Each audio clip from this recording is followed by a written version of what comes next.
కోనసీమ జిల్లా కమనీలంక ఘటన 8 కుటుంబాల్లో తీవ్ర విషాదం నింపింది.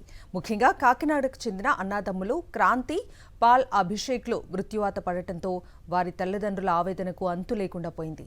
డిగ్రీ చదువుతున్న 2 కుమారులను ఒక్కసారిగా కోల్పోవడంతో గుండెలవిసేలా రోధిస్తున్నారు. ముమ్మిడివరం ప్రభుత్వ ఆసుపత్రిలో మృతదేహాలను చూసి బోరున విలపించారు. కమనీలంక విషాదంపై మా ప్రతినిధి హరీష్ మరింత సమాచారం అందిస్తారు. యువకులు అందులోకి వెళ్ళి గల్లంతైన సంఘటనకు సంబంధించి తల్లిదండ్రులు తీవ్ర విషాదంలో మునిగిపోయారు. వాళ్ళ ఆందోళన అయితే వర్ణనాతీతంగా ఉంది.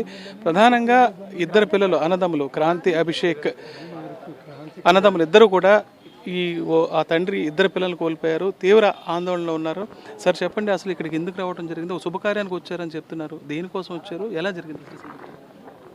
సార్ మాది కాకినాడ జగన్నాథపురం గోలీలపేట అండి.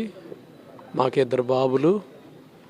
పెద్ద బాబు పేరు Kranthi Kiran, degree final year చదువుతున్నాడండి. రెండవ బాబు పేరు Paul Abhishek, degree second year చదువుతున్నాడండి.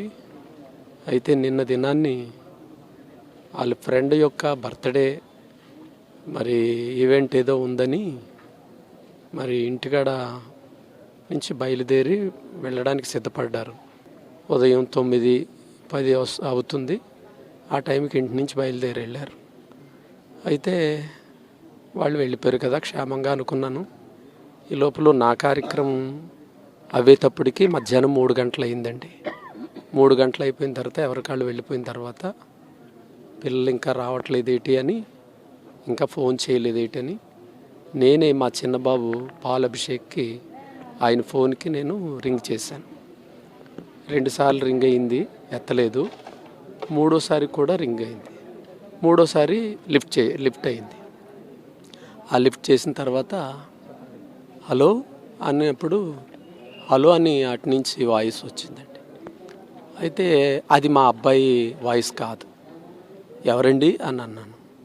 Hello నేనండి, ఈ ఊరు సర్పంచ్నండి అన్నాడు. అక్కడికి ఎందుకు రావాలి సార్, మా బాబు ఏడండి, మా పిల్లలు ఏరండి అని నేను ఆందోళనగా అడిగానండి.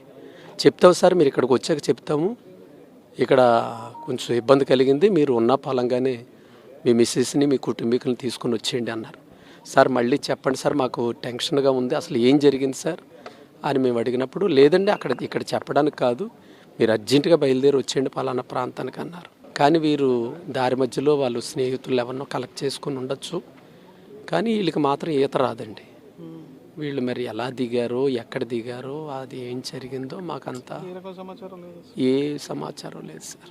అది సార్ జరిగింది. ఎందుకు గోదావరిలోకి వెళ్ళారు, స్నానం చేయడానికి ఎందుకు దిగాల్సి వచ్చిందన్న విషయాలు వీళ్ళకి ఏ రకమైన సమాచారం అయితే లేదు. మొత్తానికి ఏం జరిగిందో తెలియదు, కానీ 8 మంది యువకులు మాత్రం ప్రాణాలు కోల్పోవటం తీవ్ర విషాదం వీరి కుటుంబాలను కలుగజేస్తుందని చెప్పడంలో ఏమాత్రం సందేహం లేదు. ముమ్మడివరం నుంచి Vijay Harish for Sakshi news.